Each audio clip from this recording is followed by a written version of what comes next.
Assalamualaikum warahmatullahi wabarakatuh. Bismillahirrahmanirrahim.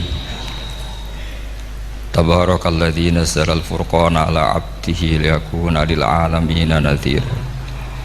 Allahumma shalli wa sallim ala sayyidina Muhammad wa ala alihi wa sahbihi wa barik wa sallim asma'in. Amma ba'du. Ingkang kula hormati Kiai Haji Abdul Hanan wa ahli baiti, sedanten kanca-kanca santri peminat ilmu tafsir dan ilmu hadis ingkang kula hormati. Kiai Ahmad Bahauddin Nur Salim, saya mau bertanya mengenai tadi yang disampaikan bahwa setiap umumul Quran pasti ada mukhassisnya. Ketika dilihat zaman sekarang ada kelompok liberal yang mencoba untuk mengamandemen Al-Quran dengan tidak mengkaitkan konteks zaman dulu, malah mengkaitkan dengan konteks zaman sekarang. Ambil contoh dalam permasalahan ibadah haji, mereka ingin merubah haji wukufnya nggak cuma di bulan Dzulhijjah tetapi di bulan Syawal pun juga boleh. Nah, jadi sudut pandang panjenengan gimana masalah apakah memang bisa keuniversalan Al-Quran itu pada zaman sekarang dibuat sesuai konteks sekarang? Itu saja. Sampun? Nggih. Nggih. Penanya kedua, monggo.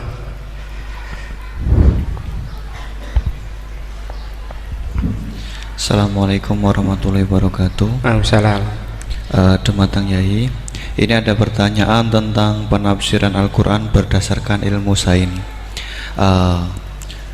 Untuk abad sekarang kita mengenal teori ledakan besar yang sudah sangat populer. Namun walau demikian ilmu ini masih dalam bentuk zon yang wakilnya hakikatnya kita belum tahu dan belum yakin secara pasti. Namun teori ledakan besar ini kemudian disinkronkan dengan Al-Quran dengan penafsirannya bahwa ternyata di dalam Al-Quran itu sudah ada teori ledakan besar. Pertanyaan saya begini, menimbang ilmu teori ledakan besar ini adalah ilmu dzon, ini masih memungkinkan ilmu ini salah, sehingganya penafsiran terhadap Al-Quran ini menimbulkan kekhawatiran, yakni kalau ilmu ini sebenarnya salah kemudian disinkronkan dengan Al-Quran, nanti ada penyalahan dalam penafsiran. Namun sisi lain terdapat kebaikan, yakni ada banyak orang bicara bahwa Al-Quran turun sekian ratus tahun lalu ternyata di dalamnya memuat teori ledakan besar yang baru muncul abad modern ini. Dari penjelasan ini pripun monggo Yai tentang penafsiran berdasarkan ilmu yang masih dzon, yang belum hakikatan seperti ini, monggo. Oke, sama namanya. Oke. Sing pertama Pak Ulil, yang kedua Pak Anwar. Itu sudah sama-sama keren Pak ya. Nggih. Pak Pak siswa. Pak Ulil apa Ulin? Ulil. Pak Ulil. Ulil apa? Ulil Absor. Sudah Ulil Absar, sudah bener ya. Itu namanya sudah bener. Nggih. Yang kedua Anwar ya? Kedua Pak Anwar. Enggak, sudah gitu dulu. Cekap dua dulu. Sing pertama mungkin nek jenengan niki pertanyaan yang pertama, apakah keumuman Al-Quran bisa ditaksis sesuai konteks sekarang, konteks sekarang kekinian niki. Niku pertanyaan yang pertama. Pertanyaan yang kedua, kejadian sains yang sesuai dengan sains, ilmu sains niku apa bisa juga dibenarkan ditafsirkan ke Al-Quran, mengingat ilmuwan-ilmuwan sains sekarang mengatakan bahwa Al-Quran itu banyak yang sesuai dengan sains akhir-akhir ini. Nah, seperti ledakan besar niku kalau diarahkan ke Al-Quran, apa memang sains itu sebenar-benarnya persis dengan Al-Quran atau masih ada kemungkinan nggak sama? Hafal Quran bukan? Buatan apa belum? Tapi hafal juz 30. Nggak betul. Kalau Mangga. Ya, Nggih. ini rileks saja ya. Memang saya ulang lagi, memang syaratnya itu hafal Quran tadi. Enggak, karena begini, saya berkali-kali berdebat sama orang-orang liberal. Sekarang saya tanya, mereka kan senang sekali ya mengutip ayat la ikraha fiddin, bahwa dalam agama itu tidak perlu pemaksaan. Sebetulnya ayat itu jelas ada terusannya qad tabayyana rusydu minal ghayy. Yang benar tentu begitu jelas, terpisah betul begitu jelas, yang benar ya benar, yang salah ya salah. Sehingga kita tidak perlu memaksa orang, misalnya 2 ditambah 2 itu 4, terus kamu paksa, kalau nggak mengatakan 4 tak penjara, itu tidak perlu. Kalau orang waras pas bilang 2 tambah 2 4, 1 tambah 1 2. Kebenaran la ilaha illallah itu seperti itu, kebenaran yang begitu nyata sehingga tidak butuh dipaksa. Jadi sebetulnya la ikraha fiddin itu konteksnya, karena kebenaran benar-benar sudah punya eksistensi yang nyata, untuk diakui itu tidak butuh pemaksaan. Orang seluruh Indonesia kan bilang 1 tambah 1 itu 2, nggak usah diintimidasi nanti ditangkap Pak Gatot gitu. Ya tidak perlu. Makanya terusannya ayat. Lah repotnya sekarang santri-santri kalau pidato khitobiah di pondok-pondok ya diputus kayak orang liberal. La ikraha fiddin. Itu belum wakaf, masih qad tabayyana rusydu minal ghayy. Paham yang saya maksud ya? Sehingga kadang Nabi itu ngendikan secara ekstrim. Misalnya mangqala la ilaha illallah dakhalal jannah. Siapa yang meyakini la ilaha illallah nanti pasti masuk surga. Entah kapan pasti masuk surga. Kalau belum ya antri masih, tapi pasti lah. Terus Nabi sempat ngendikan, itu hadis sahih, wa in zana wa in saraka, meskipun pernah punya masa lalu, zana itu fi'il madhi, pernah punya masa lalu, pernah zina, pernah maling. Itu sampai 3 kali sahabat protes. Tapi saya berkali-kali ngomong di ngaji di Jogja, di Bojonegoro, di rumah ngomong, kebenaran yang absolut, kebenaran yang hakiki tidak bisa terganggu oleh perilaku sosial. Bukan masalah seakan-akan hadis ini membolehkan zina, itu tidak mungkin. Inna wa la ya'muru bil fahsya, Allah tidak akan nyuruh hal yang buruk. Tapi saya beri satu logika, satu analogi. Kalau rektor Al-Azhar kamu tanya 1 tambah 1 berapa Pak Rektor, pasti bilang 2. Kamu tanya Amrozi ya bilang 2. Kamu tanya Pak Ahok ya bilang 2. Kamu tanya Anies Baswedan ya bilang 2. Tanya Pak Nusron dia jawab 2. Sama, semuanya jawab 2. Karena kebenaran hakiki pasti absolut. Sekarang misalnya gini, ada ronte dari dulu Doli misalnya, kamu tanya Mbak 1 tambah 1 itu berapa, pasti bilang 2. Jangan kamu mentang-mentang imam masjid, saya tak jawab 3, saya kan imam masjid, masa sama dengan lonte? Tidak bisa, kebenaran absolut itu pasti sama. Mbok rektor Al-Azhar sama siapapun ya jawabnya sama. Paham yang saya maksud? Sebab itu kadang Nabi ngendikan wa in itu la ilaha illallah itu kebenaran absolut, lebih absolut dibanding 1 ditambah 1 2. Sehingga kebenaran absolut la ilaha illallah itu nggak bisa terganggu oleh apapun. Paham ya maksud? Nah itu maksud qad tabayyana rusydu minal ghayy. Kita tanya rival politik, Pak Jokowi kamu tanya 1 apa 1 ya 2, Pak Prabowo ya bilang 2, bukan karena rival politik. Tadi Pak Jokowi jawab berapa? 2, ya udahlah 4. Tidak ada seperti itu. Nah, itu disebut qad tabayyana rusydu. Nah kembali ke ide tadi, ide bahwa wukuf boleh di mana saja, terus boleh tidak syawal, itu udah ide. Sebenarnya sampean mikir saja itu sudah kriminal. Berarti sampean ngapalkan pikiran salah ya. Karena kalau kita diskusikan itu lucu sekali, karena ya itu sudah begini loh kaidah khilaf itu, saya kasih tahu. Walaysa kullu khilafin jaa mu'tabara illa khilafal ladzi khadzum minan nadhari. Tidak semua khilaf itu dianggap satu khilaf, satu perbedaan pendapat kalau kualitasnya nggak sama-sama mutu. Kalau yang satu nggak mutu itu nggak dianggap khilaf, nggak level. Itu tadi misalnya Imam Ghazali ngendikan begini, qala al-Ghazali gini-gini, pasti saingannya ya qala Nawawi atau qala Al-Qurtubi atau qala siapalah. Jangan qala al-Ghazali terus kamu saingi menurut Ustadz dari Solo, dari Jogja, wah ya udah level, masa Imam Ghazali disaingi. Itu ya, aturannya seperti itu. Ini jelas Rasulullah sendiri yang ngendikan al-hajju arafah, bahwa syarat sahnya haji adalah wukuf, dan Nabi menyebut arafah. Tentu kita tidak pernah memperbandingkan apa yang disabdakan Nabi dengan yang jadi pikiran mereka itu. Kalau mereka alasannya karena orang bergumul di situ, di Mina, di Arafah, gara-gara waktunya sama, titiknya sama, terus terjadi kematian gini. Apa yang nggak wukuf di Arafah itu hidup semua. Itu kan kayak dalilnya orang rokok mari cepat mati. Oh, sing rokok ya mati. Orang-orang jil juga mati. Orang-orang liberal yang pikirannya katanya ingin menyelamatkan kehidupan juga pada akhirnya mereka mati. Mendingan mati di Arafah, keren di tanah suci.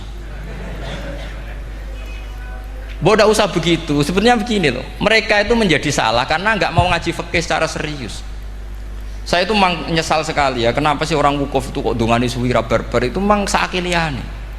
Boy dongo itu yakin pangeran apian sedilu itu tetap dituruti gitu aja, gak usah lama-lama. Ya kata hikam kan gitu. Ngelingno pangeran ujo suwi-suwi, sing perlu dielingno sing iso lali. Pangeran iso lali kok amen mbok elingno wae kan gitu cara madzhab hikam. Makanya kata madzhab hikam kan gitu. Wa inna ma yunabbahu man yajuzu alaihil ikhfal. Yang boleh diingatkan yang mungkin lupa, tapi kalau masih ingat ya sudah tidak usah diingatkan lagi. Doa itu sekali saja. Saya ini termasuk korban kitab hikam. Loh, saya itu berkali-kali ke Mekah. Itu saya kalau dongo itu pertama di multazam berdoa. Itu saya sebagai santri ya pas di multazam ingin berdoa lagi, tapi mesti spontan itu ingat hikam. Yang boleh diingatkan yang mungkin lupa. Akhirnya bilang ya sudah tadi Gusti, ya gitu dok.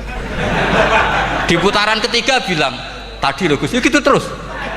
Karena memang saya malu mengingatkan zat yang nggak mungkin lupa. Tapi sampean jangan ikut saya, ini kriminal.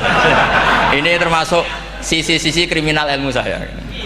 Tapi ilmunya ada, sampean cari di hikam. Wa inna ma yunabbahu man yajuzu alihil ikhfal. Yang boleh diingatkan yang berpotensi lupa. Mungkin Anda punya dalih, wah aku dongo mau nunjukno butuh Gus, tapi ra kepen disembadani. Ya alhamdulillah aku yang ngono.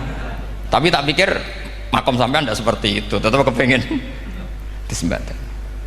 Lalu pertanyaannya kemudian, kalau kita ngikuti fikih sebetulnya nggak perlu menumpuk di Arafah. Sama cari di takrib, di mu'in, di semua bab fikih. Wukuf di Arafah itu sah dan tidak perlu muksun.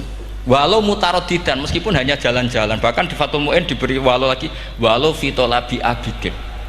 Moro Arafah golek duit ceblok atau golek apa, ini ya wis sah. Loh, andai kan semua melakukan itu mau ngesif muter saja kan selesai kan. Mari terus dodongkrok di situ lama-lama. Iya enggak? Zaman Fathul Mu'in dihentikan walau mutarodidan, lewat tok itu sudah sah.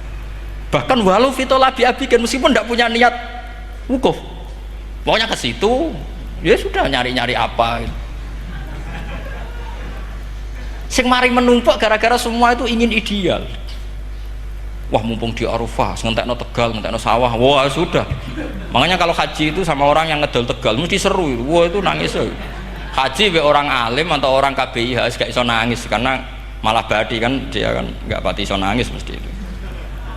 Nah ini kan, nah ini penting saya utarakan. Jadi andikan orang itu ya haji kayak orang-orang alim. Setahu saya orang-orang alim kalau haji ya biasa saja, sekadarnya. Karena ya dia tahu ini masalah karena nanti ganggu yang lain, sekadarnya. Karena kita ini berlebihan, akhirnya menumpuk di situ. Padahal fikih zaman dulu sudah mengatakan walau mutarodidan fitolabi abike, jelas itu takbirnya. Masih ingat atau tidak takbir itu? Harus ingat kalau. Jadi ini kan problem kita lagi-lagi tidak hafal, kita tidak menguasai ngotok fikih. Saya dulu sinau Fathul Mu'in, makanya Gus Zofur itu cerita, kita ini hidup, Gus Zofur sering cerita ke saya, kita ini hidup berkah Gus. Zaman saya jenengan itu rata-rata teman-teman Fathul Mu'in itu setengah hafal i'anah. Ya karena kompetitornya ya baik, peminatnya ya baik. Dulu saking senengnya Gus Naji sama ilmu itu, beliau pernah ikut Fathul Mu'in era saya. Padahal sudah dari Mekah lama. Saking senengnya ilmu. Jadi kita dulu biasa diskusi dengan Gus Naji, dengan Gus Zofur karena saking senengnya ilmu. Ya itu tadi. Karena memang ilmu itu asik.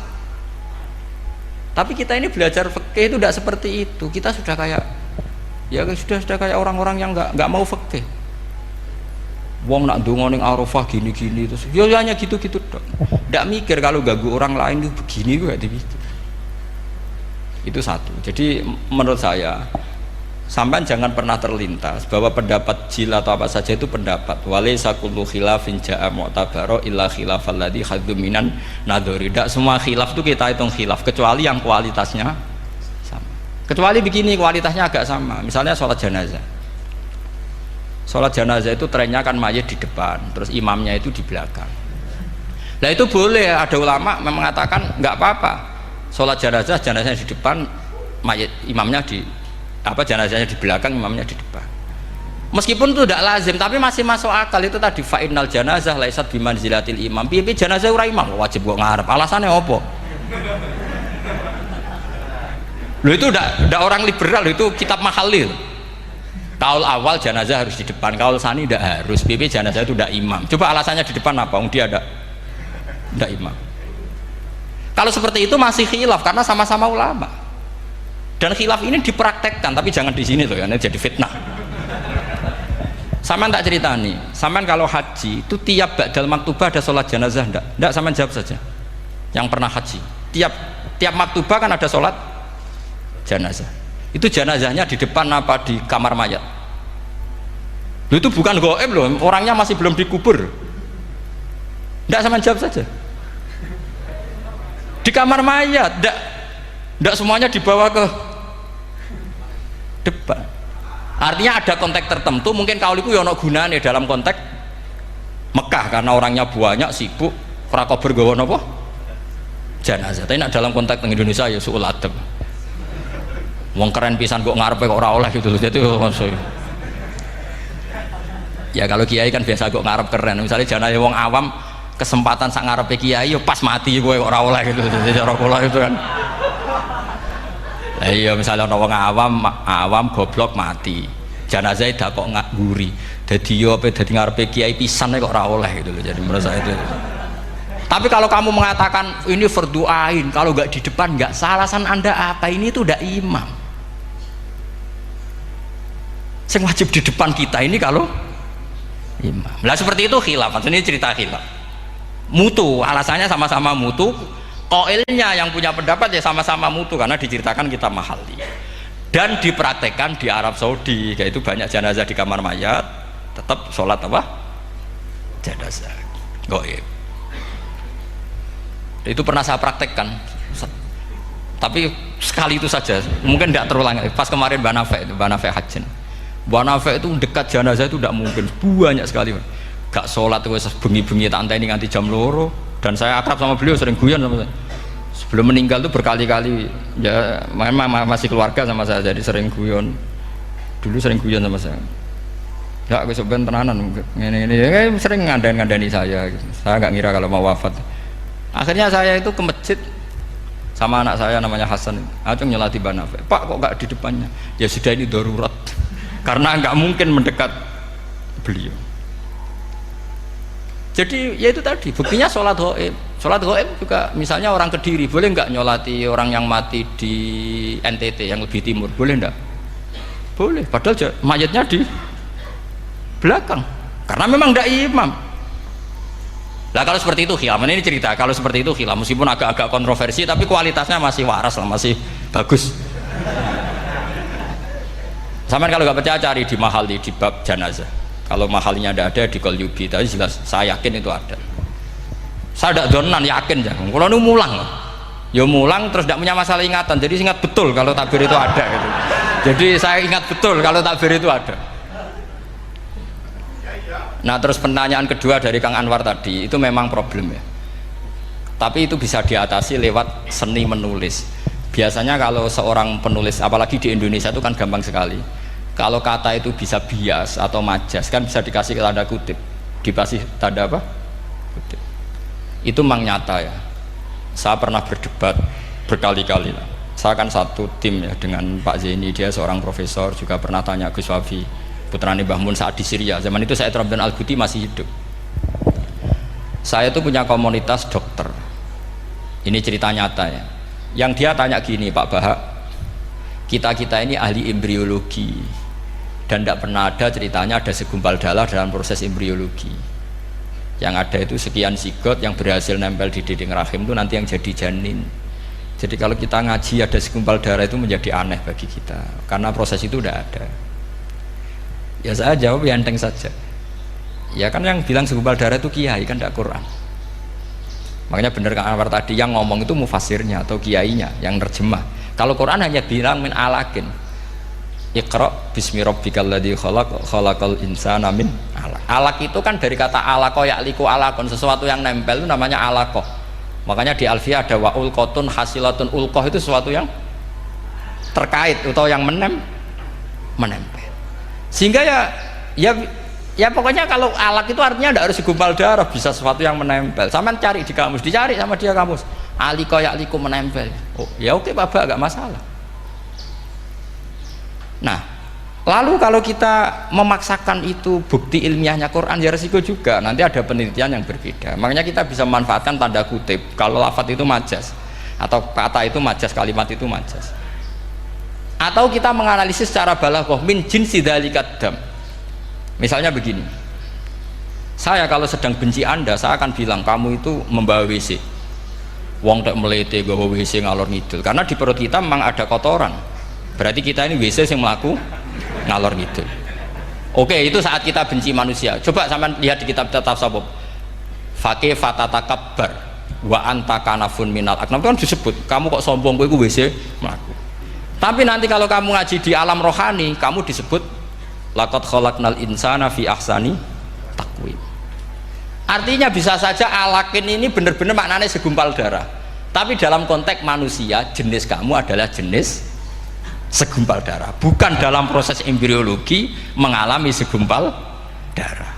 Kita masih bisa berkelit, asal kamu ilmunya banyak, hafalannya banyak, tetap bisa berkelit. Problemnya kadang kita tidak punya ilmu. Loh ya, ini kisah nyata ya. Jadi kemarin entah tanggal berapa saya lupa, itu kan Kemenak datang ke Yai, ke Mbah Mun, ke Gus Yofur. Di antara usul saya seperti itu, mbok terjemah Kemenak, kalau yang terkait sain itu dikasih bahasa yang bias, karena nanti kalau tidak bias, ini nanti ada penelitian kelihatan Quran dianggap loh ya, dianggap salah. Sebenarnya salah yang terjemah.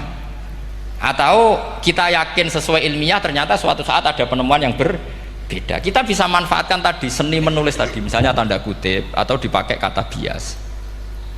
Ya misalnya begini, contoh paling gampang tadi, misalnya kita bangga misalnya Quran terbukti benar ketika mengatakan wa ja'ala bainahuma barzakha wa hijra mahjura, antara air tawar dan air laut itu ada pemisah.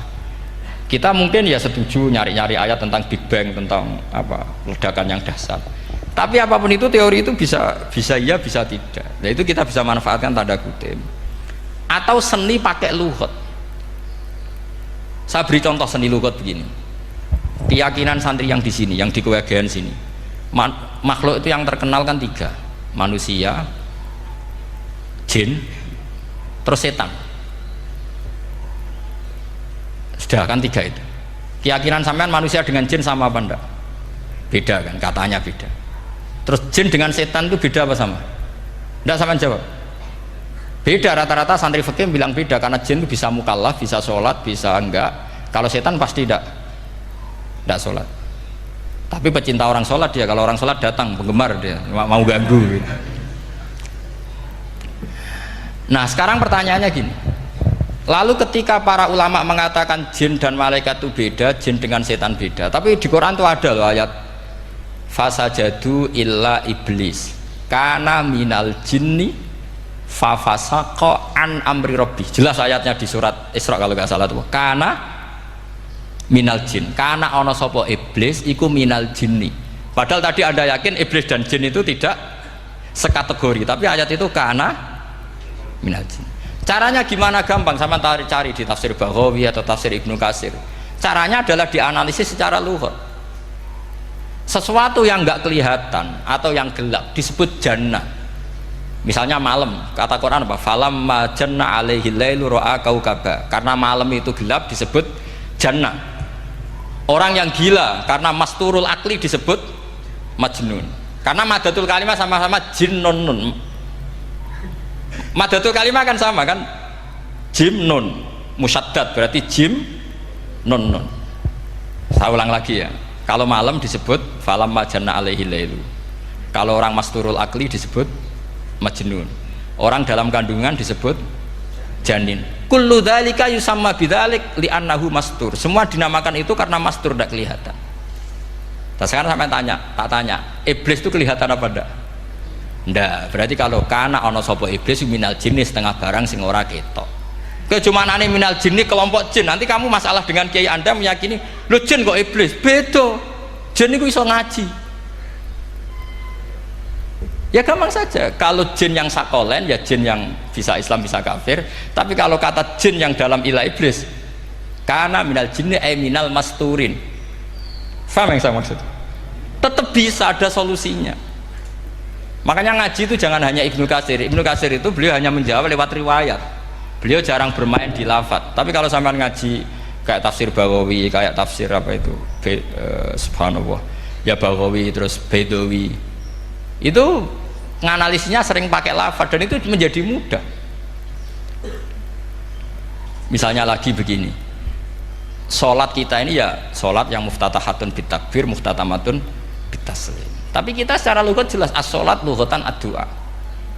Dan ada lafadz di Quran yang nggak mungkin kita maknani sholat itu dengan makna sholat yang mustalah alaihim tal fuqaha, yaitu di ayat khud min amwalihim shadaqatan tutahhiruhum wa tuzakkihim biha wa sholli alaihim inna sholataka sakanul lahum. Muhammad, kalau ada orang zakat ke kamu, sholli alaihim, kamu harus mensolati mereka. Wong cek urip kok di solati, pasti maknanya sholli ay ut'ulahum, kamu mendoakan. Terus inna sholataka sakanul lahum ay du'auka sakanul lahum, doa kamu membuat mereka tenang.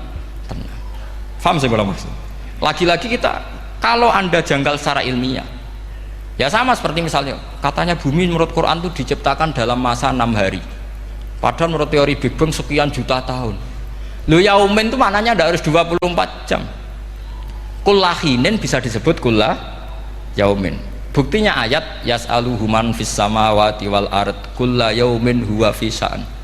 Apa Allah memutus sesuatu nunggu 24 jam? Kullahinin wa kulla waqtin huwa fi sya'an. Makanya di terjemahan UII termasuk saya usul fi sitati ayam itu dalam 6 masa. Karena kalau orang bilang hari asumsinya itu 24 jam kali 6. Itu masih bisa, masih meskipun mungkin seperti itu, tapi ya mungkin tidak. Tapi kita masih bisa bermain kata gini, ku dinetralisir. Yaum maknanya khin. Napa maknanya napa? Khin. Kayak di apa? Yas'aluhu man fis samawati wal ardi kulla yaumin huwa fisa. Kayak di ayat lagi, limanil mulkul yaum. Allah tanya itu ketika di akhirat apa di dunia? Enggak, sama jawab. Di akhirat. Ketika nanti di akhirat Allah tanya, liman iku kedue sopo al mulku te kerajaan al yauma, limanil mulkul yaum lillahil wahidil fa inna fil akhirah laisa hunaka yaumun wala hunaka sa'a wala hunaka misalnya arbaun wa isruna sa'a. Di akhirat tidak ada 24 jam. Istilahnya Allah ya limanil mulkul yaum. Paham sih kalau maksud? Jadi lagi-lagi syaratnya hafal tadi. Nah, jadi artinya lafadz yaum dipakai di Quran berapa kali, konteksnya apa saja. Ya saya kira demikian. Mungkin kita anggap cekap ya, karena tadi apa ini Jumatan, terus tak pikir tanya itu ya saya yang tanya itu karena itu tadi. Ya nggak apa-apa kalau masih ada yang tanya, tapi saya pikir ya itu tadilah yang saya utarakan. Saya kira cukup. Kalau ingin alim memang syaratnya harus hafal banyak, terus ya kalau ndak ya itu tadi harus orang sudah ndak ada semua, terus tinggal kita yang hidup itu pasti kita alim sendiri itu. Ya pilihannya hanya itu. Tapi kalau ingin kompetisi masih gampang lah. Di Kediri banyak orang alim, di Rembang banyak, kan bisa. Cara Imam Bukhari al-luqi wal mu'asyarah, bisa sering ketemu lewat ngaji kilatan atau ngaji. Karena kiai banyak. Ada yang kiai fanatik khatam, kilatan. Di sarang ya banyak, kados Gus itu ngaji butuh khatam. Khatam itu barokah, kan pernah mendengar sekian. Ada kiai yang senangannya yang penting faham. Ada kiai yang kebetulan nasibnya baik, ya faham ya khatam. Nah, itu ada santri macam-macam, yang penting khatam. Ya, ono sing penting faham, ono sing penting ya penting untuk barokah. Terus repot asalnya. Repot terus. Tapi yang penting itu saya mohon lah, kalau orang lain tahu Quran lewat terjemah, kita kalau bisa jangan. Kita ini ngaji Jalalain, ngaji tafsir Sawi, ngaji macam-macam. Saya itu kalau sinau tafsir itu tak ulang-ulang. Saya itu sampai lupa khatam Jalalain berapa kali, itu sampai lupa. Karena itu tadi, setiap saya baca pasti nanti analisisnya beda. Tadi misalnya u'budu rabbakum. Kalau dalam konteks orang kafir jelas wahidu rabbakum karena mereka masih melakukan isyrak. Tapi kalau orang Islam dibilang cong kamu ibadah, dawimu alal ibadah karena sudah Islam. Itu Imam Suyuti tidak konsisten. Nggak konsistennya karena beliau orang alim. Ya Yuhannas kadang ditafsiri ahla Makkah. Memang saat itu konteksnya Makkah. Tapi dalam konteks Islam tentu wama arsalnaka illa kafatal lidasi basyira wa nadhira. Itu kan ulama. Kalau ingat asbabun nuzul ya Yuhannas jelas ahla Makkah. Tapi kalau ingat umumul Quran nas ya kullan nas, bukan harus ahla apa? Makkah. Makanya ada fi tafsirin qala ahla Makkah, wa fi tafsirin akhar dia bilang ayan nas. Ini yang mengulang-ulang akan paham karena konteksnya apa? Beda. Lagi-lagi ya tadi harus hafal. Ayuhan nas dipakai Quran berapa kali? Konteksnya apa saja? Makanya Ibnu Abbas ketika ditanya bagaimana perbedaan ayat Makkiyah dan Madaniyah, beliau enteng jawab, biasanya kalau surat Makkiyah dimulai ya ayuhan nas karena mereka zaman itu masih kafir, belum berstatus mukmin. Kalau di Madinah rata-rata khitab sudah ya ayyuhalladzina amanu karena di Madinah mayoritas sudah mukmin. Tetap memanfaatkan proses dialek dan itu mudah. Memang kalau kita neliti terus mudah. Maknanya mudah itu tidak sulit. Ya memang Nabi begitu. Loh, sampean kalau hafal hadis nanti akan ngomong seperti saya. Loh, itu otomatis. Mestinya begini, Nabi itu ditanya, ya Rasulullah, dulani ala amalin gini-gini, terus terakhir dia yudkhilunil jannah, yang bisa masukkan saya ke surga. Nabi jawabnya itu, inna dzalika yasir, itu gampang. Tapi terusannya yang nggak nguati alaman yassarahu wah. Oh itu gampang dong bagi wong sing digampangno pangeran. Orang kata Nabi, wah ini sulit, tidak semua orang masuk surga. Nabi jawabnya inna dzalika yasir, itu gampang. Tapi terusannya alaman yassarahu wah. Ya mengen Quran adatnya ya gitu. Inna dzalika ala wahi yasir. Ya itu gampang. Bukan berarti kita nyepelekno, ndak, memang ya itu tadi. Sesuatu sulit itu kalau kita tidak tahu rumusnya, sebenarnya kita tahu, cuma tidak mau. Sampean tahu kalau rumusnya ingin alim tafsir harus hafal Quran, hafal hadis, pernah ngaji etkon, ngaji ini, tahu, tapi kan nggak mau. Akhirnya mau takut tok, carane ngalim piye Gus? Asline ngerti, nak carane iku ngerti. Geleme sing raga. Nah, itu kan gitu. Ini kebetulan kenyek kan ngomong fakta biasa mawon, betul kenyek. Ya seperti kamu mau ke Jakarta kan jauh, tapi tetap gampang. Caranya beli tiket gini-gini ya kan gampang. Ya kalau ingin alim tafsir, satu hafal Quran, dua minimal setengah hafal Jalalain. Nanti kalau Jalalain janggal, kamu ngaji Sawi, karena banyak juga Jalalain yang diprotes sama Imam Sawi, dikritik. Itu kan wajar ya, sarah itu hanya membenarkan yang di matan ada masalah. Takrib kurang barokah, ya ada beberapa yang dibenarkan sarah. Kayak takrib ngendikan mabit bimina sunat apa wajib, kalau di kitab Fathul Qorib sunat, di sarah dibenarkan, kalau yang benar itu wajib. Takrib bilang sholat jamaah itu sunat muakkadah, di sarah dibenarkan itu fardu kifayah. Ya sama di Jalalain kadang ada masalah seperti itu. Imam Suyuti meyakini satu hal, sama sarah dibenarkan. Makanya ya Jalalain ya Sawi. Nanti setelah itu khatam semua, belajar tafsir Baghawi. Nanti kan alim sendiri. Apalagi di desa kamu tidak ada orang alim, wah hebat. Kak, kamu jangan hidup di sarang, di Lirboyo, di daerah-daerah, jangan hidup di Kuwagen, nyari daerah yang aman, aman dari kontrol maksudnya. Tapi yang jelas itu jawab dulu mudah. Kalau kamu menjawab sulit, kualat neraka sama. Iya bagaimanapun Quran disifati Allah walaqad yassarnal Qur'ana lidzikri fahal mim mudzakir. Makanya saya tadi ngomong, kalau Anda hafal seperti saya, pasti cara ngomong kayak saya. Kita mau ngomong Quran sulit tidak mungkin. Kita ini ingat kalau Allah mensifati Quran walaqad yassarnal Qur'ana. Fakaifa wasafahu wa bil yusri wa anta taqulu bil usri. Bagaimana Allah mengatakan yusrun kemudian Anda mengatakan usr. Neraka sama bantah pangeran. Atau gini, kalau terpaksa muni sulit Gus, tapi sementara ini pokoknya tambahi gitu lah, nanti ya masih sulit, tapi ya bisa saja tidak sulit. Karena tadi bukti kalau Quran mudah, orang kafir ketika dibacakan yang nangis banyak. Raja Najasyi sebelum Islam dibacakan surat oleh Ja'far bin Abi Thalib nangis. Inna hadza wa ma nazala ala Musa lamin miskatin wahidah. Ini dengan Taurat pasti dari pintu yang sama, dari nur yang sama. Miskat itu nur. Faham, nangis. sampai wa idza sami'u itu belum Islam loh ketika itu. Wa idza sami'u ma unzila ilar rasuli tara a'yunahum tafidu minad dam'i mimma arafu minal haq, lagi yaquluna rabbana amanna. Artinya fahimu khina kanu fil kufr, mereka faham ketika masih kafir karena muyassar, Quran itu muyassar. Faqih fala tafham wa anta tata alam kutuba kada wa kada wa takhtimu kutuba kada kada, kok ijek kada lha ku antek kadane. Ini bukan kritik, ini pelurusan. Sampean jangan sensitif kok cawe wedok yang kandhani sensitif terus mutung. Ini pelurusan. Jelas Quran disifati walaqad yassarnal qur'ana lidzikri fahal mim muddakir. Dan itu nyata, saya ulang lagi, itu nyata. Sampai yang saya ceritakan di makalah ini, ada orang Bedui, ada seorang khotib khutbah, fawarabbis sama'i wal ardi innahu lahaqqum mithama annakum tantikun. Arabinya tanya sama Pak Khotib, itu kan artinya kan demi Tuhannya langit dan bumi. Si Arabi tanya Pak Khotib, yang bikin murka Allah itu siapa? Kok sampai Allah terpaksa sumpah? Karena si Arabi tahu orang sampai sumpah itu pasti karena tersinggung. Kalau nggak tersinggung ngapain Anda sumpah?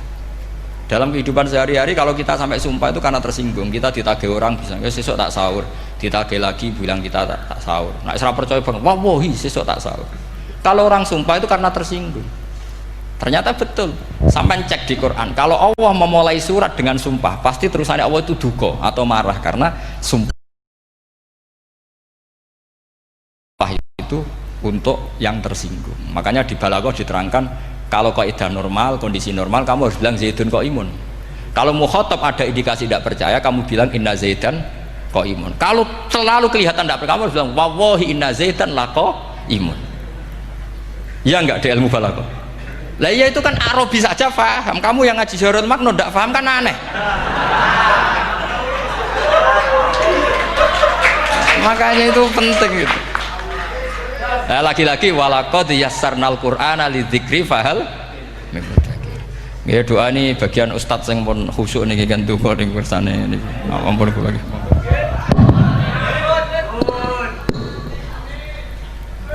Nggih. Alhamdulillah waktu sudah selesai, habis nggih. Meskipun sebenarnya kita masih ingin berlama-lama nggih, tapi hari Jumat. Namun dari moderator mungkin kalau nggak menyimpulkan kurang pantas nih. Hanya satu kesimpulan, kita ingin seperti beliau, syaratnya harus banyak hafal. Ya, namun ini kemauan, okay.